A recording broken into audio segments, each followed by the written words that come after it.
Subscribe कीजिए royal teacher को education संबंधी न्यूज़ तुरंत पाने के लिए। शाला दर्पण में प्रपत्र 10 में अपनी ईमेल आईडी इस प्रकार करें दर्ज। अब ओटीपी आएगी आपकी मेल आईडी पर।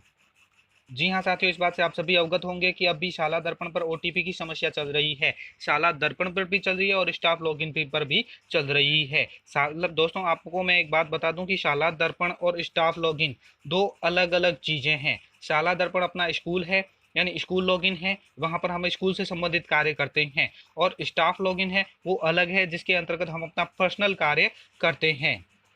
मैसेजिंग सर्विस बंद होने का मुख्य कारण यह रहा कि ट्राई के साथ जो अनुबंध था, यानी telecom regulatory act authority of India के साथ जो अनुबंध था, जो ट्राई अप था, वो पूर्ण हो चुका है। पूरा होने के बाद दोबारा आपको अनुबंध यानी शाला दर्पण को दोबारा अनुबंध करना पड़ेगा, तभी मैसेजिंग सर्विस शुरू होगी। उसके एक वैकल्पिक तौर पर शाला दर्पण पर अगर आप अपनी मेल आईडी डाल देते हैं तो आप अपना जो ओटीपी है वो प्राप्त कर सकते हैं। ये ओटीपी सर्विस दोस्तों, मैं आपको बता दिया है कि शाला दर्पण और स्टाफ लॉगिन अलग अलग दो चीज़ें हैं। स्टाफ लॉगिन अगर आप करते हैं और वहाँ ओटीपी आपको ज़रूरत पड़ती है तो आप अपने प्रपत्र 10 में मेल आईडी डाल सकते हैं। आपकी मैसेजिंग सर्विस है वो अब अभी के लिए शुरू हो जाएगी। इसके संबंध में दोस्तों मैंने मैसेज भी डाला था कि शाला दर्पण पोर्टल पर मैसेज सर्विस की अनुपलब्धता के कारण स्टाफ कॉर्नर लॉगिन का पासवर्ड रीसेट, स्थानांतरण आवेदन पत्र डिलीट करने एवं कार्मिकों को रिलीव करने हेतु वैकल्पिक व्यवस्था के तौर पर प्रपत्र 10 में दर्ज ईमेल आईडी पर मैसेज की व्यवस्था की गई है। उपरोक्त कार्यों के लिए प्रपत्र 10 की मेल आईडी पर मैसेज प्राप्त कर इन कार्यों को किया जा सकता है। यदि किसी कार्मिक की प्रपत्र 10 में मेल आईडी नहीं है अथवा गलत दर्ज है तो विद्यालय स्तर पर आईडी सही कर मैसेज प्राप्त किया जा सकता है। साथ ही एनआईसी के मैसेज सर्विस पर अनुबंध खत्म होने के कारण ट्राई ने रोक लगा दी है, अतः ट्राई से दोबारा अनुबंध किया जाएगा। शाला दर्पण स्टाफ लॉगिन में आ रही समस्या को दूर करने के लिए एनआईसी द्वारा ईमेल के द्वारा मैसेज भेजने की प्रोग्रामिंग पर काम चल रहा है। अति सभी व्याख्याता बंधुओं से निवेदन है कि शाला दर्पण प्रकोष्ठ टीम को अभी फोन नहीं करें, उन्हें काम करने दिया जाए। सक्षम स्तर से समस्या का समाधान किया जा रहा है। ये मैसेज डालकर मैंने आपको अवगत करवा दिया था कि आप अपनी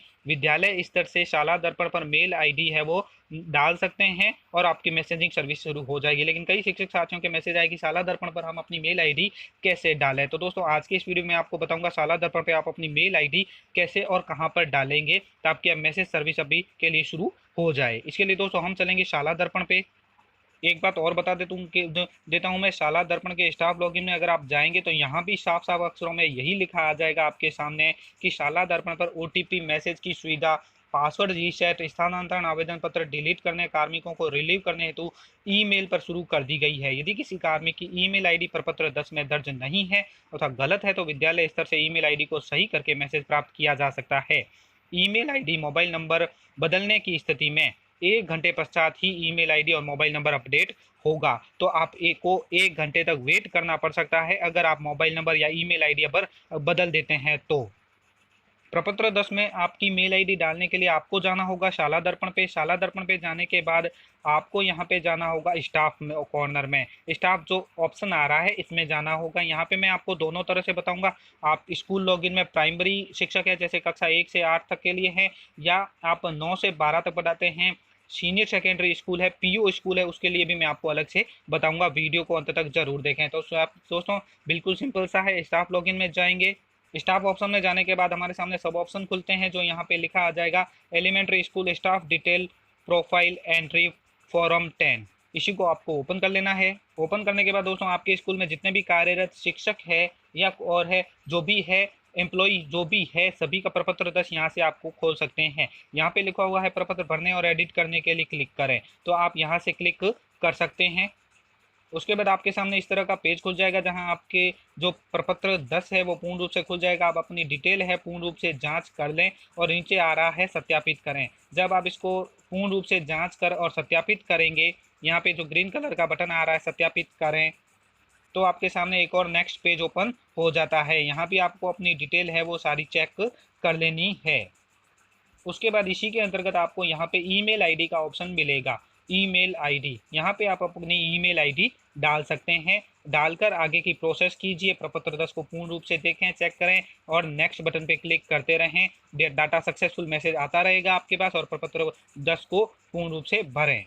अगर आप यहाँ से नहीं कर पा रहे हैं, अधीनस्थ टीचर है, तो आप अपने प्रपत्र 10 को पीओ से पहले अनलॉक करवा लें, उसके बाद मेल आईडी आप अपनी डाल सकते हैं। अब दिखा देता हूँ मैं सेकेंडरी स्कूल के सेटअप, यानी सेकेंडरी और सीनियर सेकेंडरी स्कूल के लिए। दोस्तों सेकेंडरी और सीनियर सेकेंडरी स्कूल के लिए भी प्रोसेस तो वही रहेगा। आपको जाना होगा स्टाफ ऑप्शन के अंतर्गत। यहाँ पे आपको सब ऑप्शन मिलेंगे, जहाँ पे आएगा staff detail profile entry form 10, ये लिखा आ रहा है। इसी को आपको खोल लेना है। इसके बाद कार्यरत सारे शिक्षक है वो शो हो जाएंगे। यहाँ पर एक्शन बटन पे लिखा आ रहा है click for form entry and edit, यहाँ से क्लिक करके आप एंट्री कर सकते हैं। एडिट करने के लिए उसके बाद आपके सामने डिटेल शो हो जाएगी, और डिटेल शो होने के बाद आप सत्यापित करें, फिर next save and next save and next करते रहें, तो आपका प्रपत्र 10 है वो पूर्ण रूप से भर जाएगा। अंत में आप लॉक कर सकते हैं। धन्यवाद साथियों। वीडियो को जरूर लाइक शेयर और सब्सक्राइब कीजिए। पास में आने वाले घंटी के बटन को जरूर दबाएं एजुकेशन संबंधी न्यूज़ तुरंत पाने के लिए।